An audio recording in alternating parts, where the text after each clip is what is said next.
And that is actually on the beer fridge, but I find myself creating these horror stories and just continuing to make them up in my mind.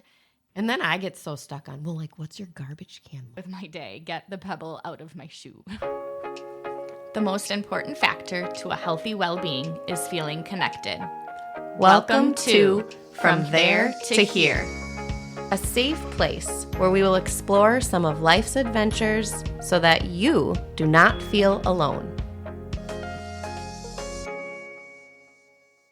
Like we said, we will be starting each episode using our heart lens and talking about what brought us joy, what made us happy this week. Shannon. All right. So this week, I have just been thinking a lot about how I really have been given the gift of time with this new job I took. So for my job, I drive from client to client. So I'm just in my car a lot, and this gives me time. So I find myself thinking a lot. I get to process the things that are happening in my life. I get to be in silence if I want. I can just jam out to my 80s music if I want. Or I can just, continue my education by listening to other podcasts or audiobooks. So my heart lens is all about the time given to me. My heart lens is similar this week, and I've been thinking a lot about time during the morning. Oh. And not having rushed mornings. Yes. So the gift of a slow start to my mornings is the most I lay there with Jude and I'm just like, these are the most precious moments of my entire life. Time. Mm-hmm. The gift of time. Shannon commented on Facebook sharing her heart lens with us this week. Shannon just got home from vacation on Monday, and all of her travels went smoothly. Her flooring is also getting placed in their basement, and they are going to be headed up north with family for Easter. Thank you, Shannon, for looking into your heart lens with us and sharing it. If you want to share your personal heart lens with us, we welcome you to message us on Facebook or to email us, and we will read these joys during upcoming episodes. In our conversation today, we will share the practices, strategies, and tools we have found successful in our journey to help our listeners get out of the victim mindset and into a more helpful and uplifting mindset that serves a positive purpose. In last week's episode, we talked a little bit about thoughts and how sometimes our thoughts can really get in the way of progressing ourselves. Last night, I know we had a really big thunderstorm in the Madison area in Wisconsin. And Jess, you were telling me kind of what happened in the middle of the night. Yes, why I woke up in the middle of the night and couldn't go back to sleep is we have this dead tree that's near our house that we need to get cut down. And all my mind was thinking was that tree is going to fall on our house and murder my baby. And I, for like 2 hours, laid there knowing this was irrational. Irrational thought. I couldn't stop myself. And I just laid there in bed awake like, it's going to fall and he's going to die and it's going to be all my fault because I didn't go get him. And it was just kind of dumb. There was a storm outside, but you were literally creating a storm in your head. Yes. Yeah. And that, exactly. Oh my gosh, I do that so often. I find myself creating these horror stories and just continuing to make them up in my mind. And I really need to stop and use self-talk in order to calm myself down. Like my kids positive self-talk. Right. Like my kids are okay. They're not going to be in a car accident today. My kids are okay. They're at the babysitter's right now. And just continually keeping the positive affirmations, positive self-talk. Yeah. Do you feel like it happens more around your kids? My kids and my husband. Okay. Yeah. And I don't... worrying about something happened to them? About them dying. Oh. Yeah. And I don't have these scary thoughts about myself dying. Sure. And I never started having these worries until I had kids. Oh. Like, I never, like, when Ben and I got married or were dating, or like my growing up, my parents or my sister, like, I never was like, oh my gosh, my parents are going to die. Yeah. You know, now that you mention that, I have like several friends that became parents and then became crazy thinkers. Yeah, They'd worry about, I guess I never correlated irrational. it. Yeah, with It's becoming a irrational mom. thoughts. Yeah. I have an analogy about this. Ooh. Let's hear it. Okay, so what if I were to give you a little pebble and tell you you had to put that in your shoe and you had to walk around with this pebble all day long? Would you be comfortable or uncomfortable? Uncomfortable. Correct. Was Okay. that the right answer? So it's kind of like, what if we convert those thoughts into pebbles? Why are we walking around all day long or part of our day or whatever? Why are we walking around with these thoughts in our head that really are not serving us anything but discomfort? And like thinking like it gets deeper and deeper the more Digs in. steps. Yeah. So I like this analogy. Well, yeah. So we talked last episode about trying to change our thoughts so that they are serving a purpose. Yeah. A positive purpose. Absolutely. A positive purpose. Because, yes, every thought is serving a purpose, but it really could be driving you into more discomfort. Yes. And I think that's the piece that I really have had to learn about myself and really have come to terms with.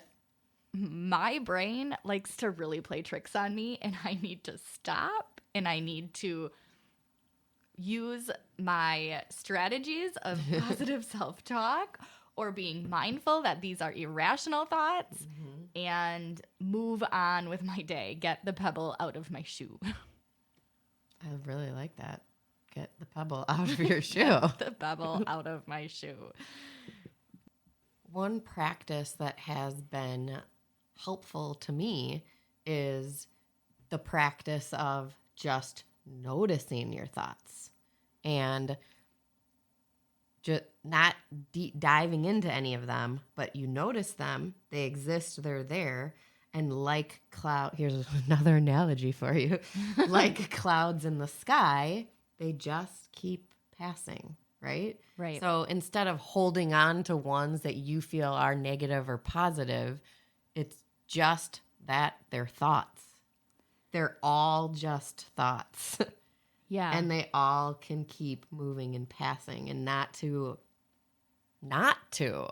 like grab onto certain ones and hold on to them and have them dig deeper in your shoe. Or the alternative that they're positive and that it's a pebble you're going to collect.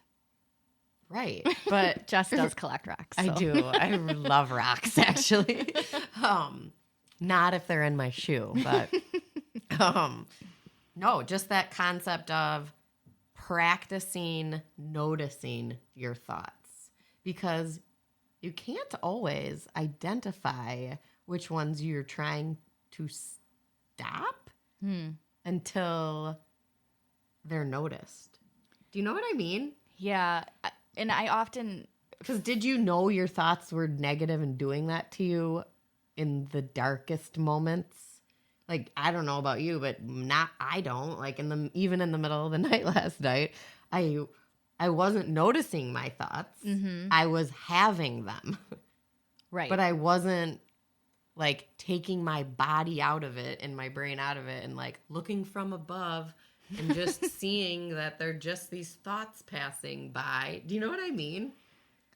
Yeah, I also am thinking a little bit about, so in my career, I work with autistic individuals, and often I'm talking about like thinking bubbles and talking bubbles and how you can't see what I'm thinking about, right? So Yes. you can't see the negativity that's going on in my brain. Only I can, and only I have the power to choose to let those clouds roll through or to hold on to that discomfort or to keep and collect that rock. And it's interesting to think about, I could create a whole story in my head and you would never know it's there. Mm-hmm. So what if I start creating like really positive ideas and maybe they're not even true, but you're not going to know that. No. Because you can't see them. So I could start creating wonderful stories in my head and manifesting all of that. That's what we're going for, right? Yeah.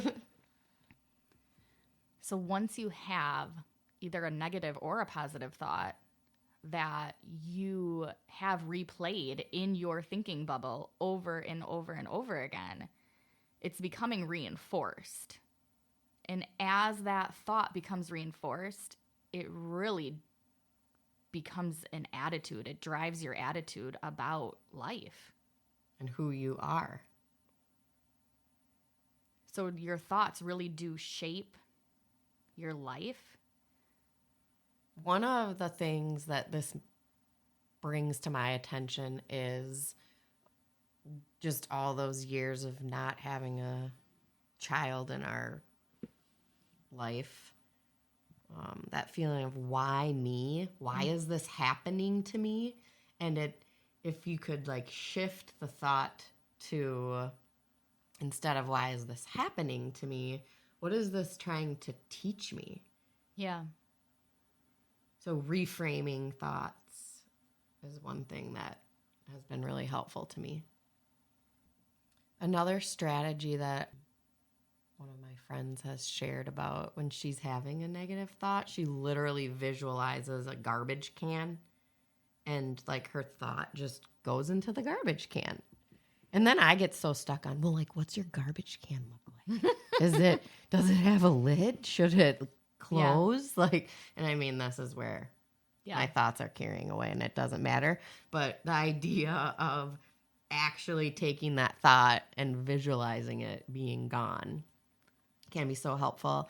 And I teach mindfulness club, as you know, to elementary age students. And one thing that we do, and we talk about, this can't be done with all thoughts, that some thoughts can't just be popped and put away, but we'll like visualize a bubble of a thought or a worry that we don't want to hold on to anymore. And we'll visualize it growing. And sometimes we even use our hands like this. And then we pop it. And then like that's another way. Like we don't need to hold on to this thought. We can get rid of it. And it's fun to see the elementary age kids try it out. I don't remember if it was you or another one of my friends who had suggested, doing a lot of journaling and getting my thoughts down on paper. Mm-hmm. But then in order to get rid of those thoughts, similar to what you're saying, I was burning them. Mm-hmm. Like I was going outside and lighting a fire and burning them. That whole idea of journaling, I do feel like for some people that works really well. I try to journal and then I get in front of my journal and I literally will write, I don't know what to write. Like, it's just like that really. Yeah. And then I've read back on some of other things that I did try to journal and I'm just like, this was not helpful to me. Well, I think there's a piece of journaling that like getting your negative feelings out, but then it to not all be negative. Well, right? that when I read back, I'm like, I am not worried about having a baby. I am free of this. And I'm like, you're such a liar. And reading back about what I wrote, I'm like, I was not free of those feelings or thoughts. Like I was just writing them down to like make myself believe it or something. Yeah, I have because no idea. I can't see your thought bubble, right? So you can lie to yourself in your thought bubble to see if it, I don't know, does it make it better? I don't know if it did. That's what I'm trying. Like I don't know. And nobody's going to be like, Jess, you're totally lying right. in your thought.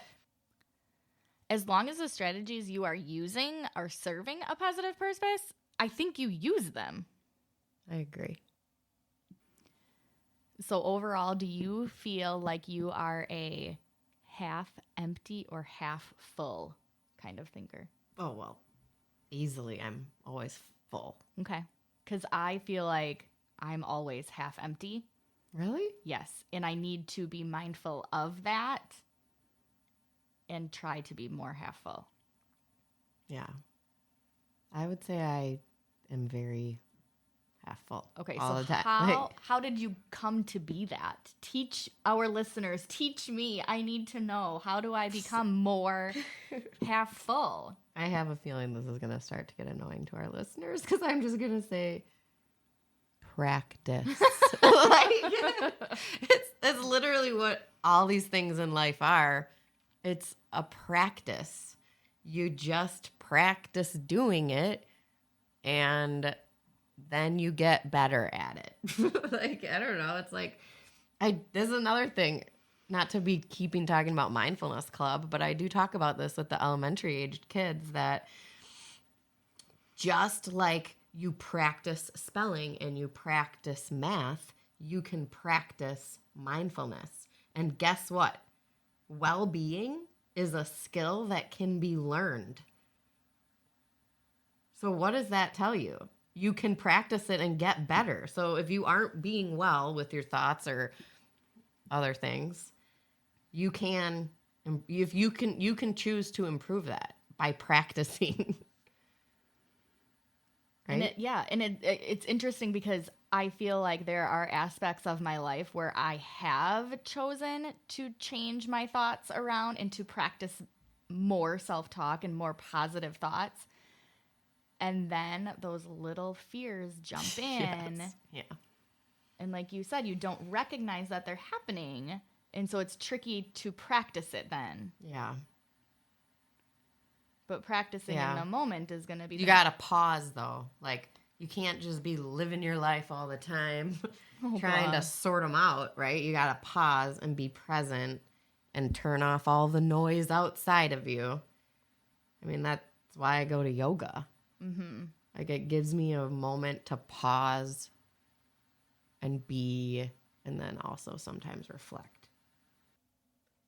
Another thing that I've been doing that really helps find a way to pause is by leaving positive affirmation notes around my house. So, for example, I have one in the pantry that says something about being healthy, and it says your body is the only place to live.